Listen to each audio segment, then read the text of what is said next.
कैसे उत्पन्न हुए किन्नर। किन्नरों की उत्पत्ति के बारे में जानकारियां वाल्मीकि रामायण के उत्तरकांड में वर्णित है, लेकिन किन्नर का अस्तित्व कैसे शुरू हुआ, इससे जुड़ी एक दिलचस्प पौराणिक कथा भी है। कथा के अनुसार प्रजापति नाम के राजा के यहाँ एक पुत्र ने जन्म लिया, जिसका नाम राजा ने ईल रखा। ईल एक दिन अपना शौक पूरा करने शिकार पर निकले। शिकार की चाहत में वो जंगल में आगे बढ़ते चले गए और उस पर्वत पर पहुंच गए जहां भगवान शिव माता पार्वती के साथ क्रीड़ा कर रहे थे। क्रीड़ा के दौरान भगवान शिव ने माता पार्वती को खुश करने के लिए खुद को स्त्री बना लिया था। जब भगवान शिव ने स्त्री रूप धारण किया तो उस समय जंगल में मौजूद सभी प्राणी और पेड़ पौधे भी स्त्री बन गए। राजा ईल भी उसी जंगल में मौजूद थे, तो वह भी अचानक स्त्री रूप में परिवर्तित हो गए और उनके साथ आए सारे सैनिक भी। राजा ईल को समझ नहीं आ रहा था कि क्या हो रहा है। वो अचानक से स्त्री कैसे बन गए। उन्हें खुद को इस स्वरूप में देखकर बहुत बुरा लग रहा था।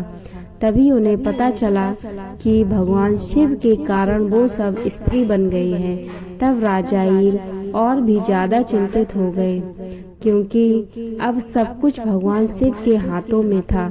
राजा ईल डर गए और डरते डरते भगवान शिव के चरणों में पहुंच गए। उन्होंने भगवान शिव से उन्हें पुरुष में परिवर्तित करने की बहुत प्रार्थना की, लेकिन भगवान शिव ने राजा ईल से कहा कि तुम पुरुषत्व को छोड़कर कोई और वरदान मांग लो, मैं दे दूंगा, लेकिन तुम्हारी यह इच्छा मैं पूरी नहीं कर पाऊंगा।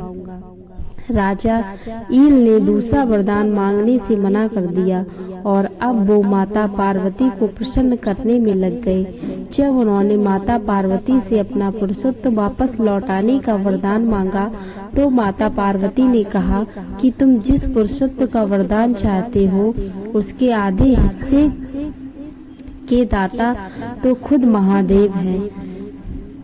मैं तो सिर्फ आधा भाग ही दे सकती हूँ, लेकिन यदि तुम अपना आधा जीवन स्त्री रूप में और आधा जीवन पुरुष रूप में व्यतीत कर सकते हो तो मैं अर्धनारीश्वर होने के कारण तुम्हें आधा जीवन स्त्री और आधा जीवन पुरुष के रूप में जीने का वरदान अवश्य दे सकती हूँ। यदि तुम तैयार हो तो मुझे बता दो कि तुम कब स्त्री रूप में और कब पुरुष रूप में रहना चाहते हो। तब राजा ने काफी सोच विचार कर माता पार्वती से कहा कि हे माँ, मैं 1 महीने स्त्री के रूप में और 1 महीने पुरुष के रूप में रहना चाहता हूँ।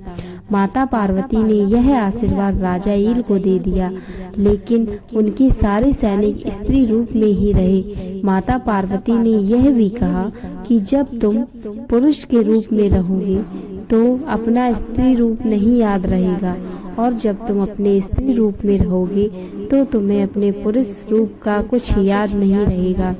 इस तरह राजा ईल ने एक किन्नर के रूप में 1 महीने पुरुष ईल और 1 महीने स्त्री इला के रूप में रहने लगे। प्रेम से बोलिए जय श्री राधे राधे राधे।